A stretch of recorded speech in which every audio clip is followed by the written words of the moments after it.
Та энэтэйг мэдээг үзэж байна. Цахимаар нэн тэргуунд үндэсний хөдөлгөөн Дорногов аймгийн Сайн Шандхтоос нээлттэй хэлээ.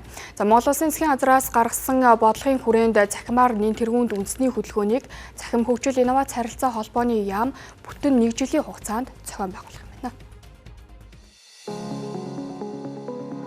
Иргэн талаасаач төр талаасаач аливаа үйл ажиллагааг хийхэд цахимаар нэн тэргуунд одоо үйлчлүүлэх энэ дадал зуршлыг суулгая. Хоёрдугаар асуудал нь өнөөдөр иргэдийн цахим ур чадвар, төрийн албан агчдын цахим ур чадварын энэ боловсролын асуудлыг шин шатанд гаргая гэдэг ийм зорилгыг тавьж ажиллаж байгаа. Ингээ энэ арга хэмжээнд нийт Дорногов очиудаа энэ 2 өдрийн туршид идэвхтэй оролцсон. Өөрийн цахим ур чадвараа нэмэгдүүлж цахимаар нэн тэргуунд хөдөлгөөний нэг гишүүн болж улс орныхоо хөгжил дэвшилд хамтдаа нэг алхам урагшлахыг уриалж байна.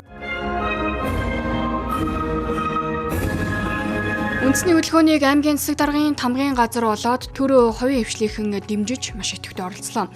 Мэдлэгийн болоод мэдээллийн 100 гэгдэх 21-р зуунд цахим засаглал гэдэг ойлголт нь улам бүр ойрхон сонсогдох болсон.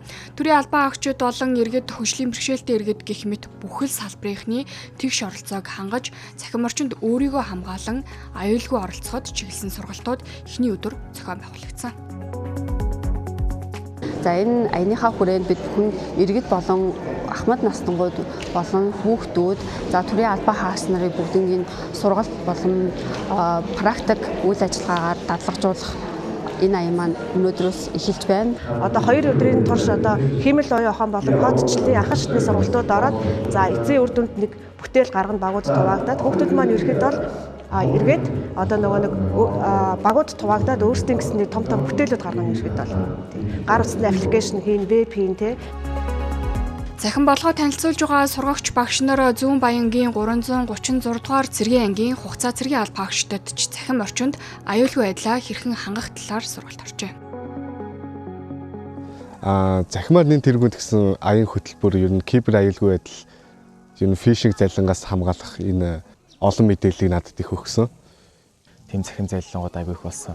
Тэрнээс хэрхэн яаж өөрийгөө хамгаалах тухай сургалт хөтөлбөр орсон үнэхээр таалагдж байна. Тэгээ энэхүү одоо юуг хөтөлбөрийг цаашаа үргэлжлээд Монгол даяар яваасай л гэж бодож байна. Олон хүмүүст залилуулж байгаа шүү дээ. Захим хөгжил инновац харилцаа холбооны яамны зүгээс 21 аймгийн засаг дарга нартай тус бодлогын эхлэлд хамтран ажиллах санамж жүжиг байгуулан гарын үсэг зурсан. За энэ ч утгаар аймаг бүрийн онцлог тохируулан цахимаар нэн тэргуунд үндэсний хөдөлгөөнийг зохион байгуулах юм. Иргэдийн хувьд цаг үеэ олсон ажил оллоо гэж үндэсний хөдөлгөөний нээлтийг талархан хүлээж авсан. Цахимаар нэн тэргуунд үндэсний хөдөлгөөн 20 аймаг 9 дүргээр гэлжилнэ.